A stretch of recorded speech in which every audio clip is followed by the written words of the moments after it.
Dawn, I promise, you'll never forget this weekend. Yes, sir. These memories are gonna last a lifetime. Perfect. It's gonna rain the whole weekend, isn't it? Please just take the damn picture. Hey, language. I will never forget this weekend. Okay, got it. I'm gonna take some pictures, okay? Just be careful. That camera's older than you are.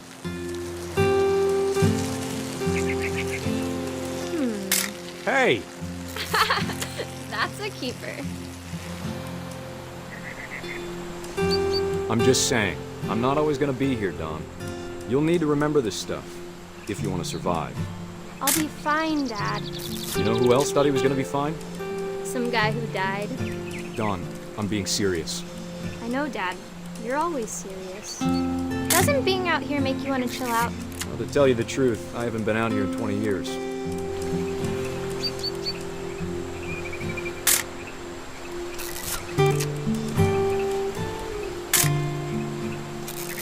Last time I was with my brother Calvin.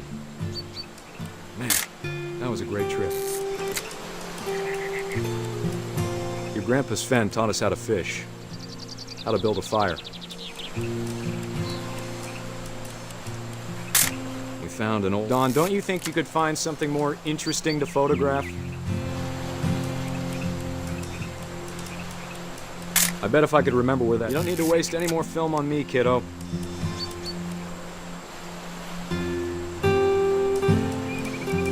Give me a minute to check the map.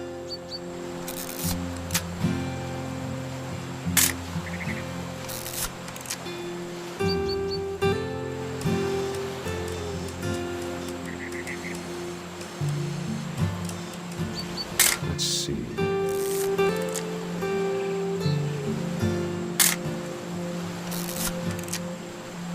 Maybe.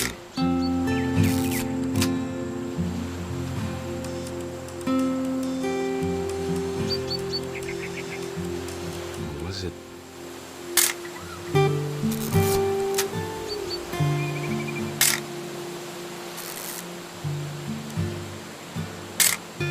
Could have been.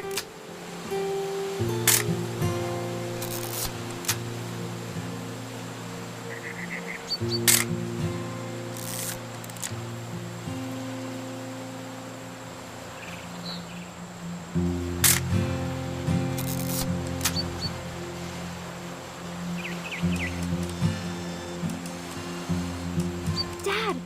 Good eyes, Dawn.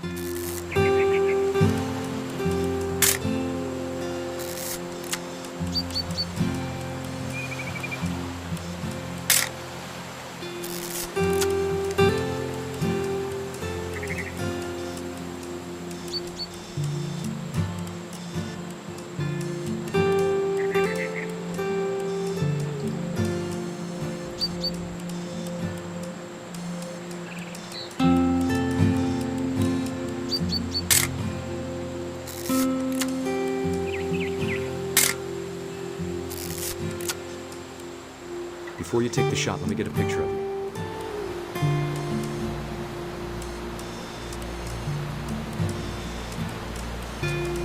Dad, I... Just breathe. Turn off your... Let me get behind you. Do I have to do this? Dawn, you don't have to do anything. But if you want to survive, you'll need to be strong. Great shot, Dawn!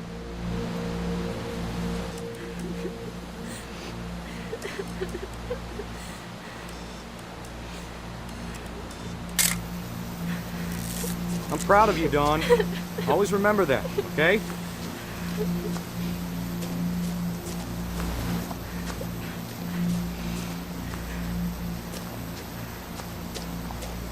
Dad, it's twitching.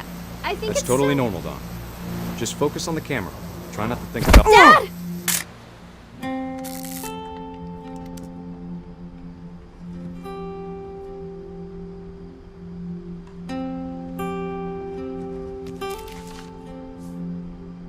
Of all these stories, that's the one I wish most that my mom had told me.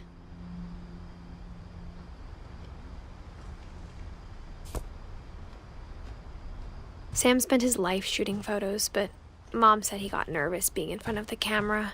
I guess we're all afraid of something.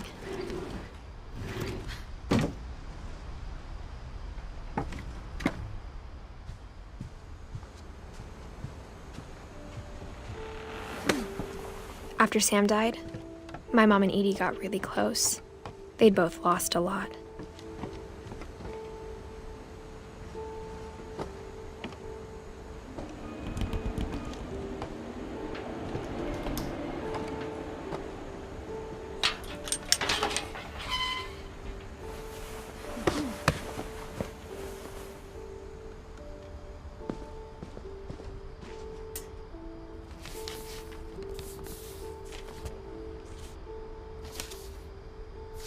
Dear Kay, do you remember the way Gregory used to laugh when he thought he was alone? Like something funny was happening, but only he could see it. I think he saw things the rest of us don't.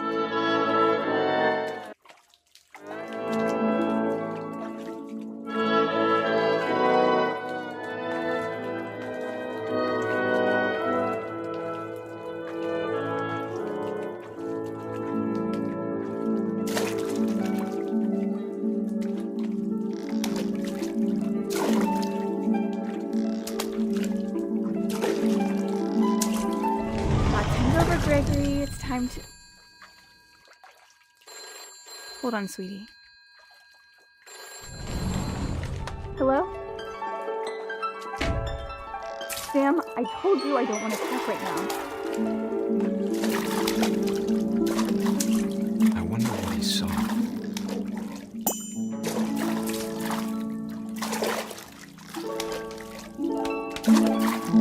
What his world was like.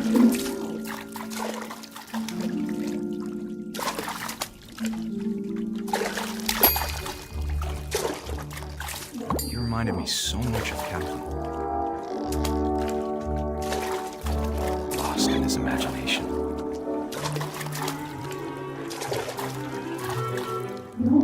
Whatever it was he saw.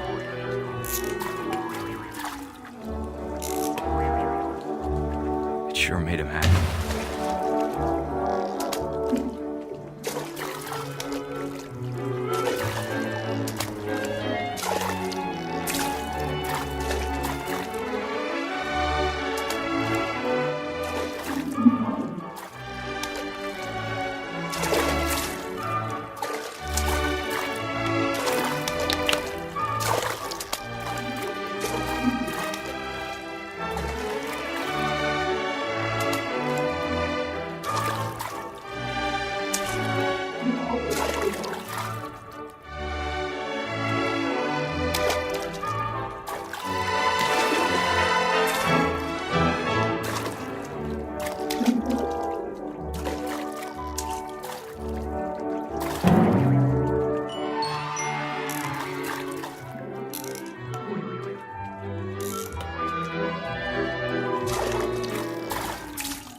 Silly it sounds.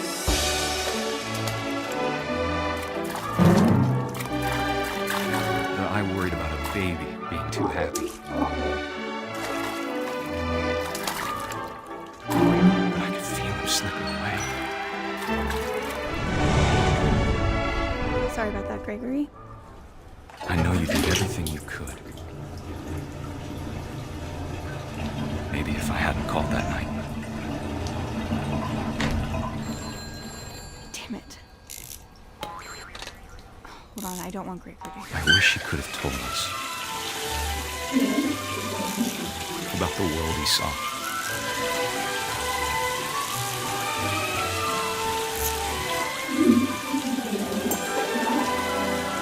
There's so much I don't understand about Gregory, about everything.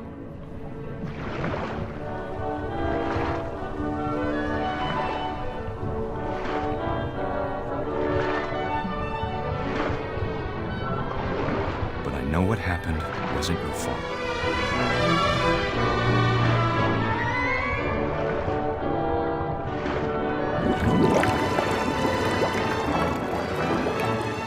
I'm sure he's happy.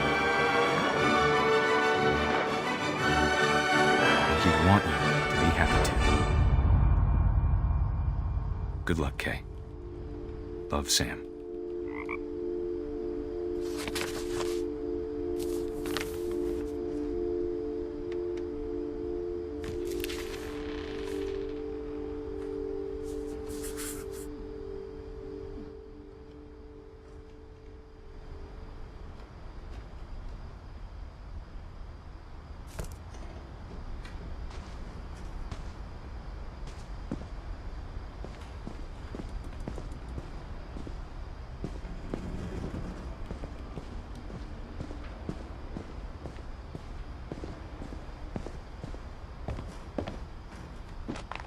My mom moved up to the loft after her brothers died. At the time, it was as far away as she could get.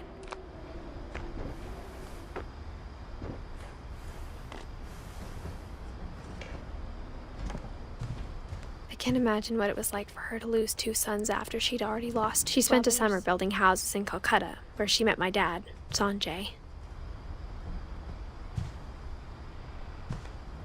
My mom moved to India a week after graduation and got a job teaching English.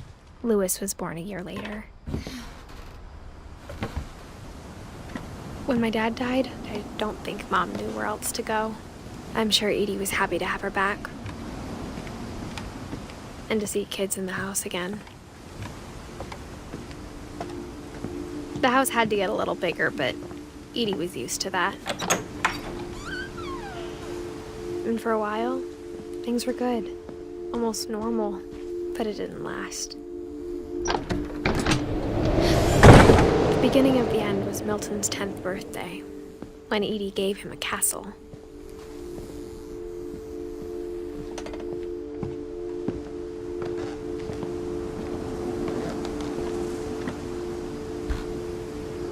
After Milton disappeared, the only thing he left behind was a room full of paintings.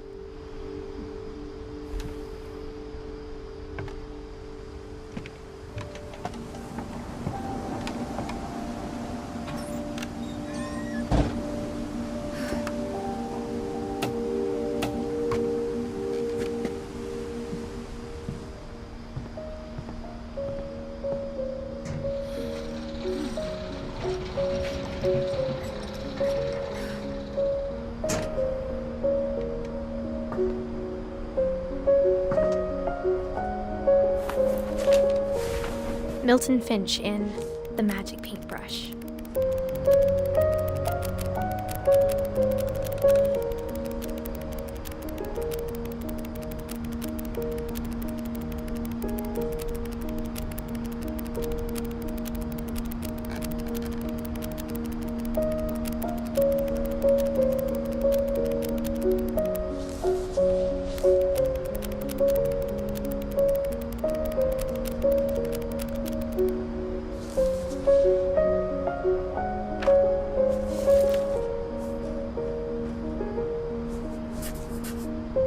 I was 4 when Milton disappeared.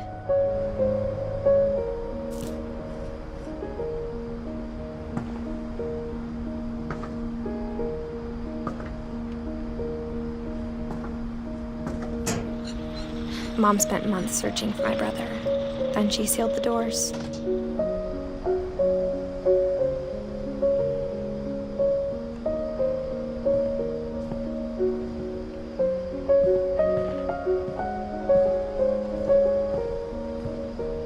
Whatever Milton had found in the house, Mom didn't want it getting out.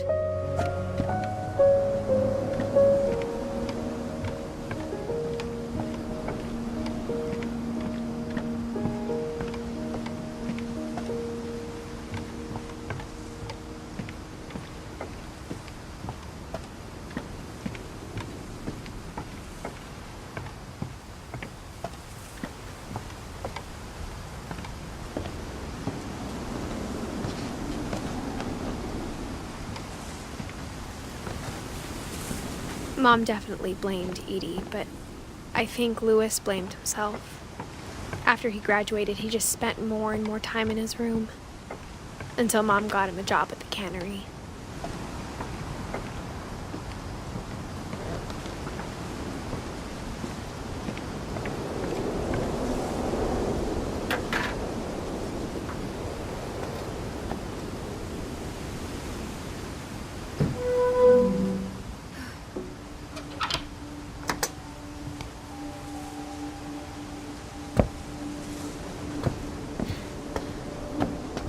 Louis's room smelled very, very familiar.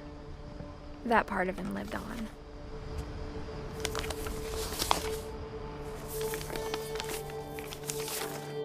Dear Mrs. Finch, as Louis's psychiatrist, I can understand your desire for an explanation. As I see it, the trouble began in January, shortly after we convinced your son to seek treatment for substance abuse. Newly sober, I believe Louis first noticed the monotony of his daily life.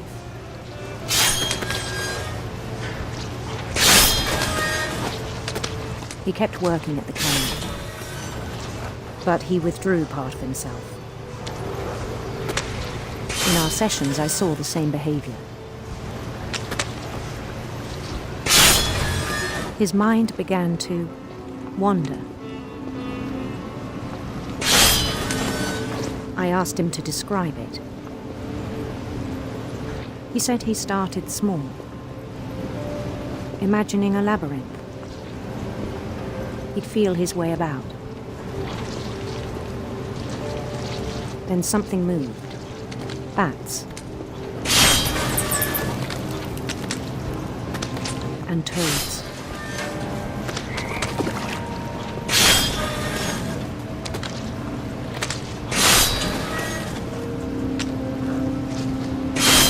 And things that have not names. He knew it was all in his head.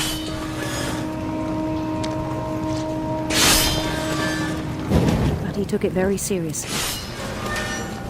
I had hoped he'd find himself.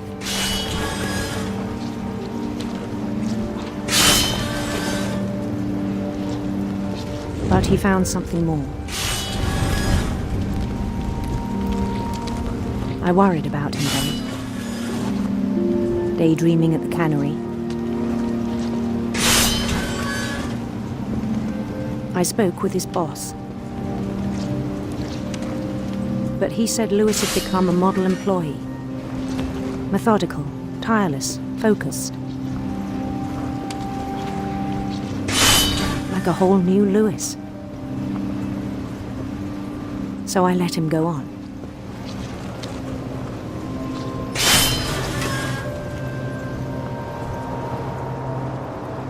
I even encouraged him. It seemed very promising at first. He told me he'd made a new friend.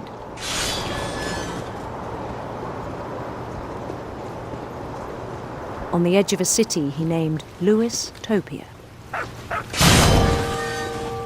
He built the city up slowly, brick by brick. Then he made musicians.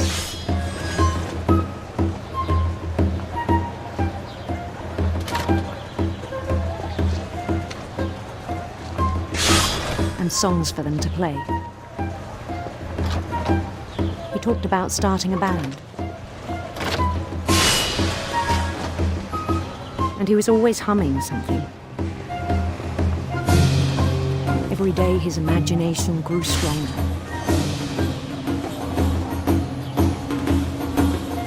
He no longer spoke at the cannery. But his chopping was as reliable as ever. Then one day it struck him that all the cheering crowds, even the stones under his feet, were all in his imagination, so he could do whatever he wished.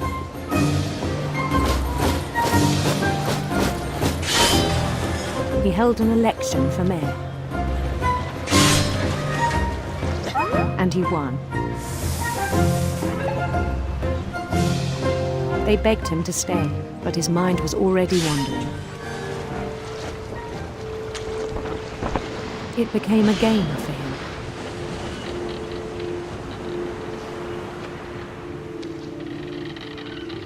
He'd conquer a city, then immediately push on. New Louisville. St. Louis. He started drifting away from our reality.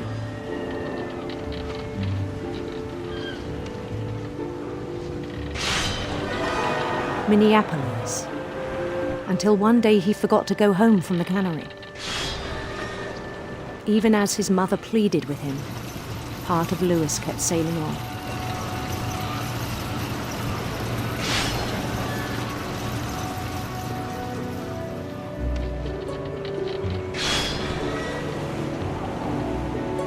In Louisburg, he heard rumors of a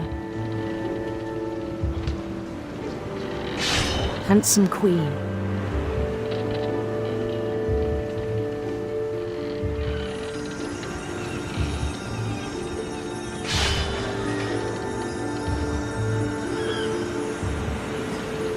The queen was on her own quest for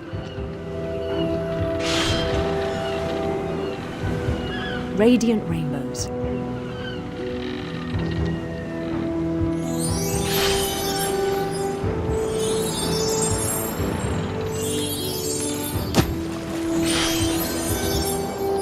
He followed the sound of her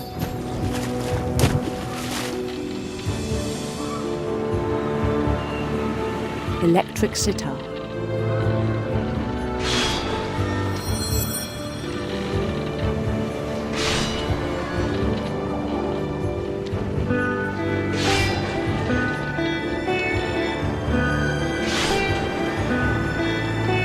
His chase led him to a golden palace east of the sun and west of the moon.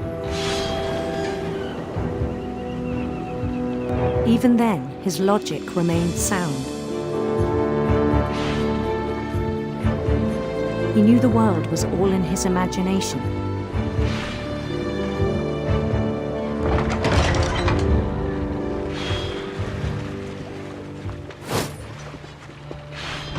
But he was so proud of having created it. In his own eyes, he'd become something greater than a king.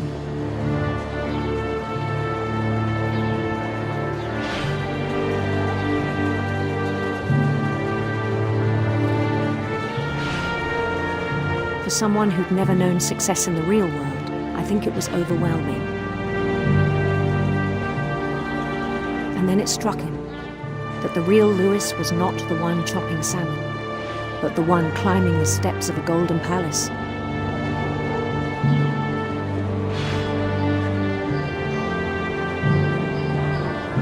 My imagination is as real as my body, he told me. It was hard to argue with him.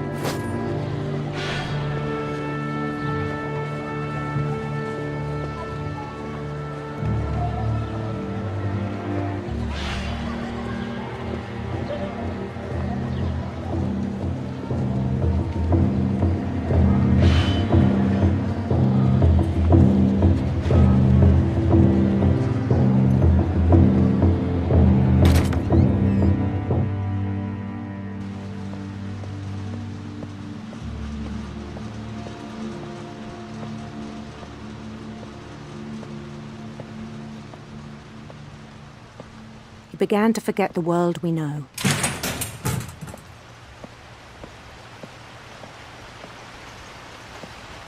I think it pained him to remember Louis, the cannery worker.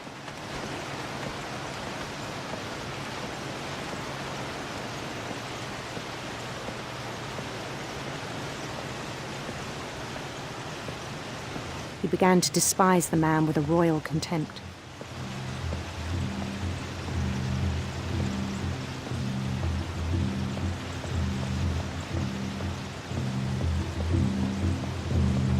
I still thought I could save him. Even after he said he was being crowned king over all the lands of wonder. The palace would be packed with his companions.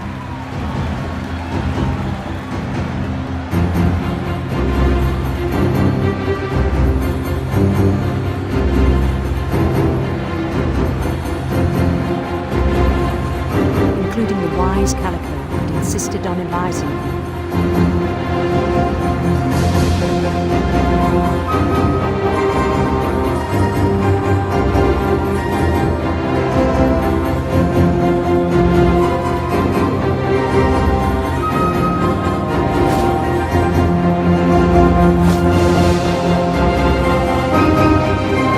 His queen waited, holding his crown.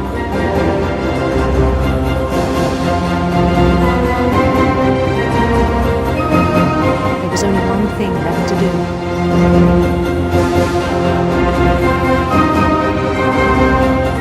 Bend down his head.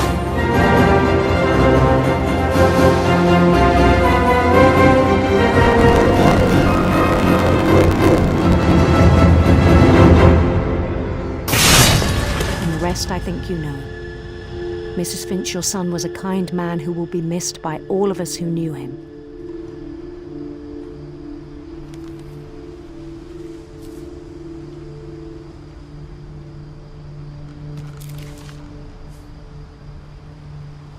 My brother was really cool. I wish you could have met him.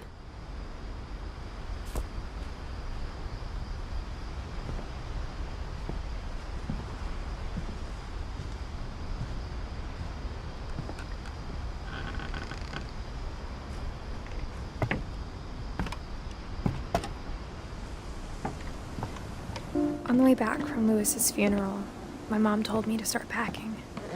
She waited until the day before we left to tell Edie. I'm not sure if she wanted to make it easier or harder.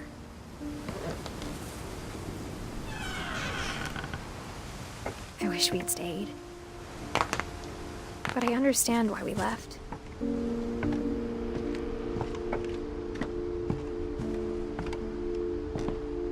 My mom ended up leaving everything behind.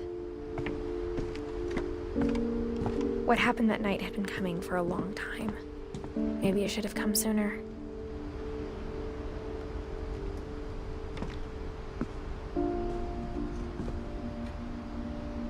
But it had to end one way or another. All that's left now is to tell you about that last night.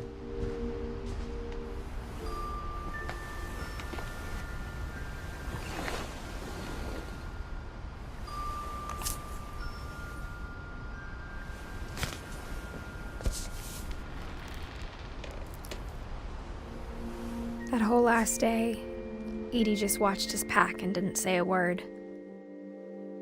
Until supper, when she raised her glass and said, "To our final night together, and all our final nights apart." Grandma, you know what I said about alcohol. Some of your medications are very Edith, specific. I left a present for you in the hallway. Why don't you go open it? The grown-ups have to argue now. I'm sorry, you're right. We're all leaving tomorrow. Let's just enjoy our last... I'm not leaving. Edith, you're excused.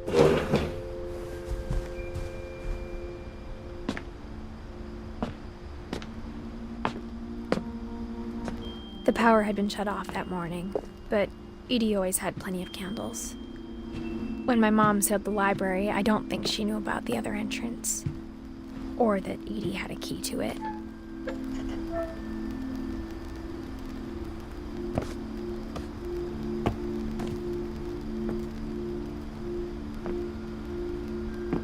That thing you're afraid of isn't going to end when you leave the house.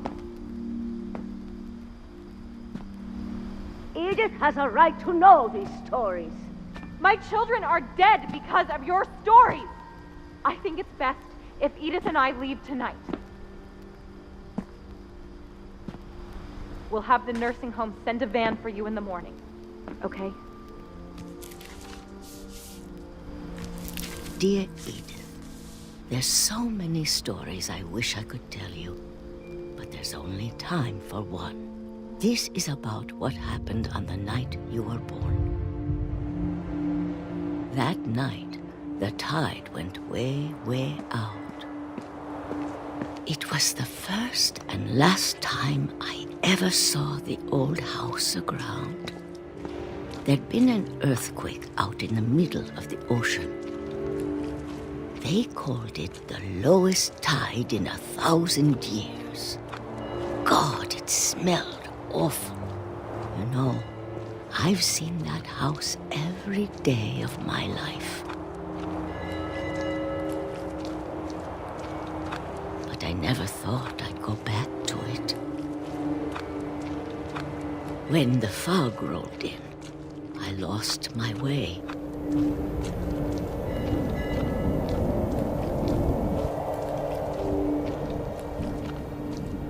I got turned around.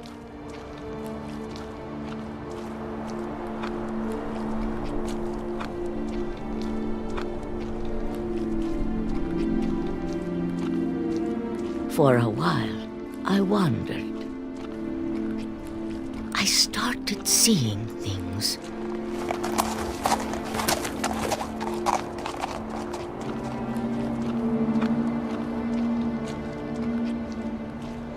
Things I'd forgotten had ever existed.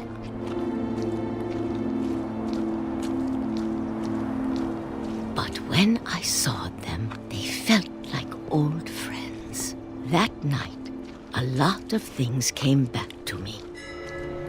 Or maybe I came back to them.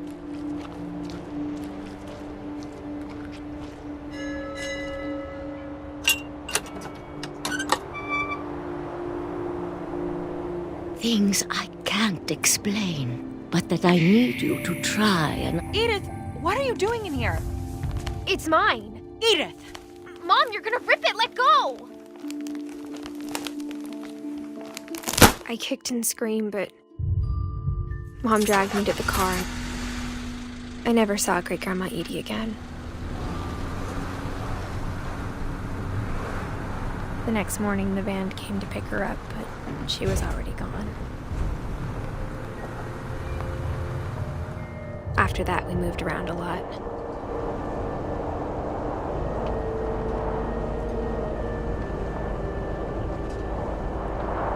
We both tried to make the best of it.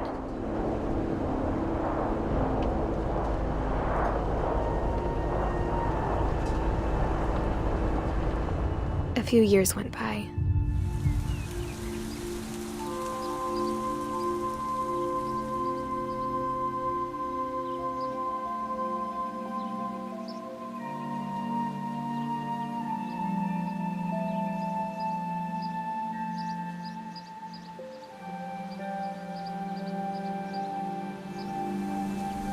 My mom didn't like to talk about it,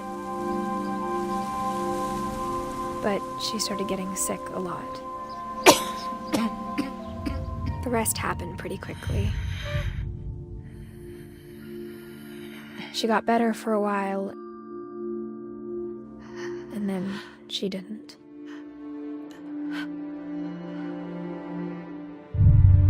And then I was alone. The last Finch left alive.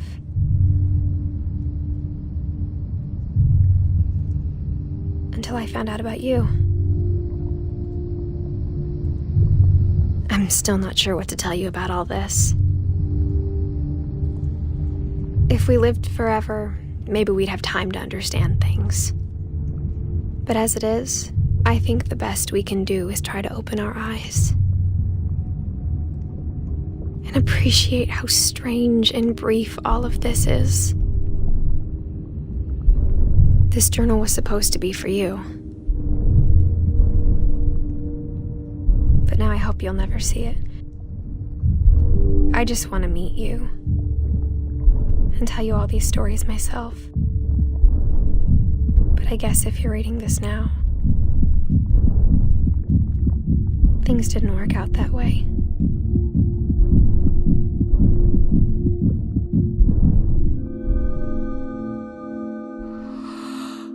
This is where your story begins.